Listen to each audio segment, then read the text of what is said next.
ironing out the kinks in the system, in the hope that these sorts of collisions can be avoided out on the road. That's the goal for Michael Wagner, CEO of Pittsburgh-based Edge Case Research. Their job is to try and make robots safer. And Wagner says the Steel City is the perfect place to set up shop. He credits Pittsburgh's Carnegie Mellon University's Robotics Institute, that's been running since 1979. It attracted people that were into robotics before robotics had a lot of commercial applications. So when the commercial applications showed up and became apparent, they had to come to Pittsburgh because that's where the hundreds of experts in this field all were working. Some major companies have invested heavily in Pittsburgh as they attempt to perfect self-driving cars. Ford has put $1 billion into a joint venture with Pittsburgh-based Argo AI, as it aims to have a fully autonomous vehicle by 2021. And they aren't the only ones using Pittsburgh to change the driving landscape. Here in Pittsburgh, ordering a car through the ride-sharing app Uber can be a little different. They've launched a pilot fleet of autonomous vehicles here in the city.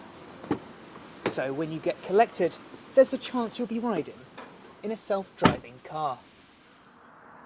Some believe this technology can help propel a city that was hit hard when the steel industry went into decline.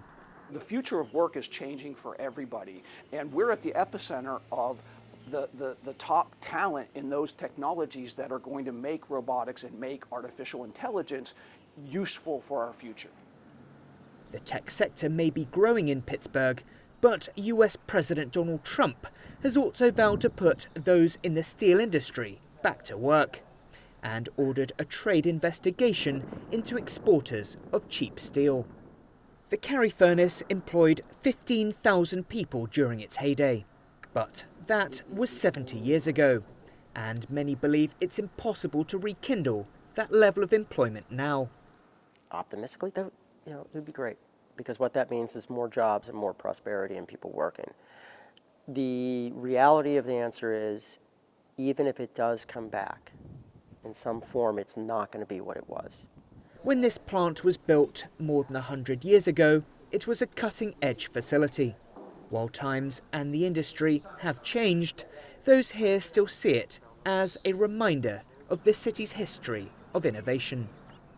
William Denselow, CGTN, Pittsburgh.